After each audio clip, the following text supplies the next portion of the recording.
it is my honor to introduce the electric neon Christina Stevens. She's a new friend and a film director whose work has won the coveted Gold Lion at the Cannes Film Festival. She's the author of a bunch of children's books that are now collector's items. And get this, she's a licensed aerobatic pilot who has flown with the Blue Angels, if you can believe that.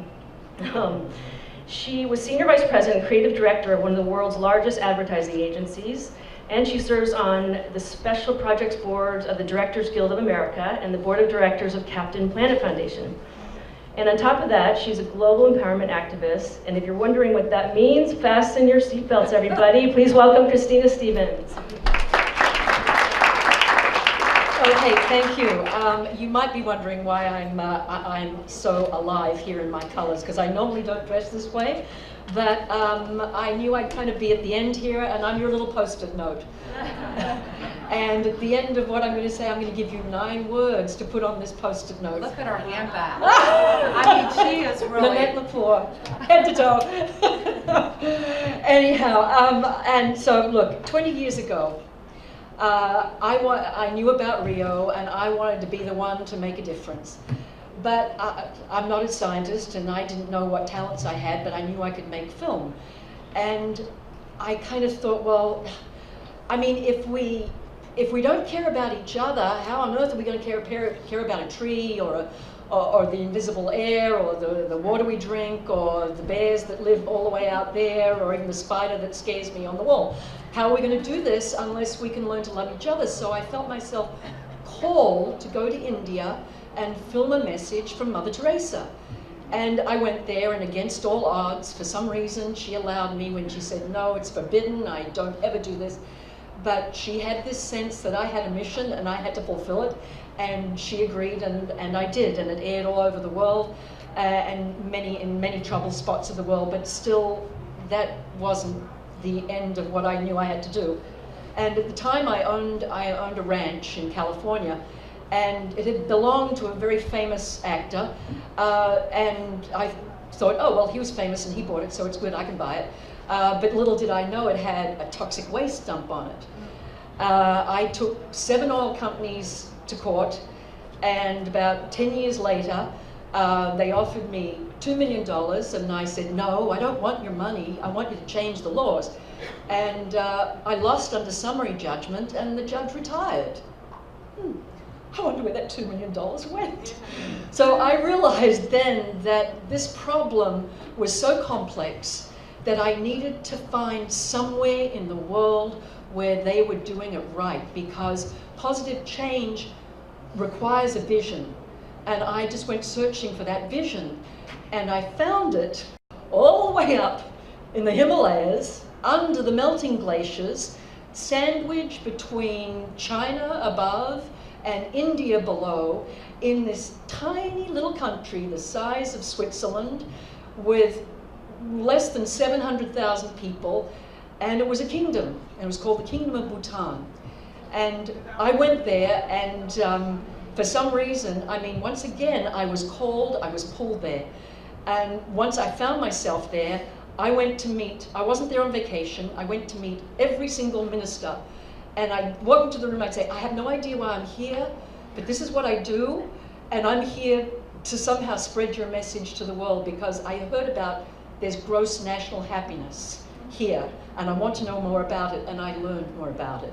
And I learned that there was free education and free health care for every citizen, and it's not easy for them to do that. They're not a wealthy nation. But then I learned about the 4 pillars of gross national happiness. And I learned how deep and magnificent this is, and how it is almost, it's filtered into their legislation. The first pillar is good governance. Now, the 4th king, who is no longer, he's now the 5th king, now his son is in place now. But the 4th king, he went to the throne when he was 17 years old. And he was the one that visioned gross national happiness.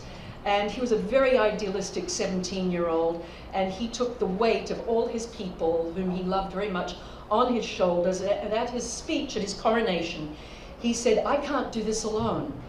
We must live and work and make decisions as one family. And that's precisely what he did. You know, the country had almost no roads, but he walked the country on his feet and spoke to every man, woman, and child every time he made a decision of anything that would impact those people in that country. He went and spoke to them, and he spoke to the children. He just didn't speak to the adults because he knew the children had those nuggets of gold. So good governance is the first pillar of gross national happiness. The second pillar is social economic development. And that means that nothing is built, nothing is created, no decisions, nothing is put in place in that country without it provides happiness for the people, for the banks, for the villages, for the trees, for the little animals, for the animals that may be extinct. Every single essence of that country, because nature is inside, it's woven into their DNA, everything is taken into consideration whenever they decide on anything that will create progress. If they're going to build a building, a factory, whatever, that is all part of this concept that links everything because they know how connected we all are. The third pillar of GNH is resource conservation. We all know what that is. I mean, Bhutan is actually a carbon positive nation. They make more energy than they consume, and they sell it to India, which is fine, it's good. Yes, clean, renewable energy. And with their resources, I mean, there will never be an extinct animal in Bhutan. In fact, the king still hasn't searching for the Yeti. I mean, they're still alive because they're sure he exists, and if he doesn't, they're going to find. If he does, they're going to find him. And the fourth pillar is cultural preservation, and this is probably one that they are actually most at risk of losing because a few years back, I think it was about 5 years ago, a journalist traveled into one of the remote parts of Bhutan, saw a little girl, and she was wearing her beautiful national dress, her little kira. And their clothes are gorgeous because they weave all the clothes they wear, they make all the bowls, they're totally sustainable, completely. They don't need anyone else around them. And this journalist said, "Oh, you look so pretty." And she said, "Oh yes, I'm very rich. Look at what I have, look how beautiful my clothes are."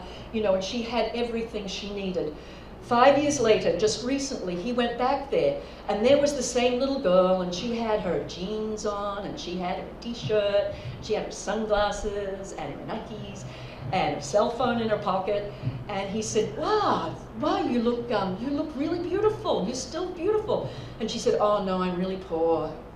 Because the thing is, television has now come in, and so they are at that risk, but they know that, and that's why cultural preservation is the fourth element of gross national happiness, because they know that their culture, and I don't know if any of you recall in Haiti, when 3 days, there were people in Haiti that had gone without water and food for 3 days, and what were they doing? They were drumming and they were singing because they knew that culture was their rock. When all hell broke loose, when everything was gone awry, they could sit on their culture, so they know how valuable that is.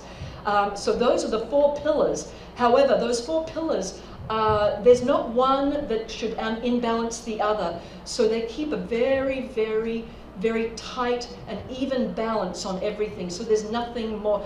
For example, I mean, you know, with corporations right now, they're constantly, the poles are constantly going in one direction because we've been in polarity consciousness. And here we are, the Mayan calendar is coming to an end, and the end is the end of polarity consciousness and the beginning and birth of unity consciousness. And this is what we're doing. I mean, with Captain Planet, it's by our powers combined, we will transform the world.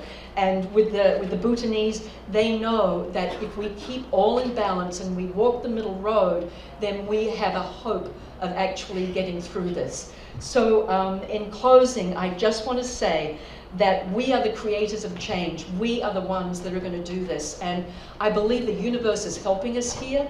I urge you to find the Prime Minister of Bhutan.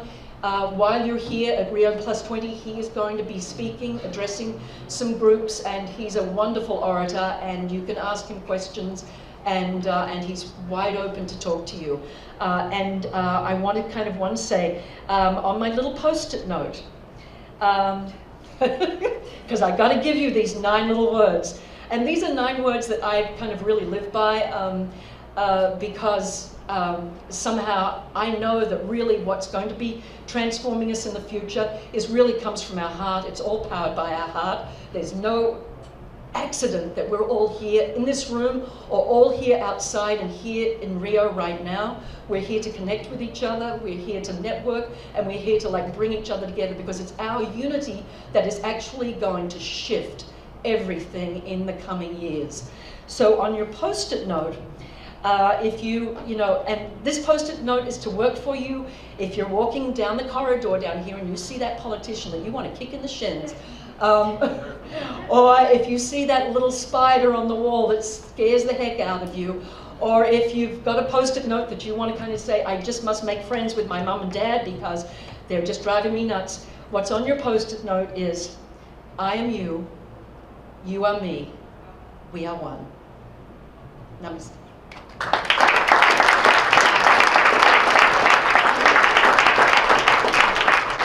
Thank you, Christina.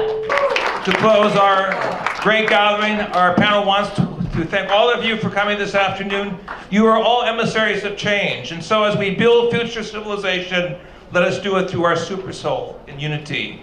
Let us sing in unity, let us sing in unity, let us be in unity. And so it is. Blessings always. Enjoy.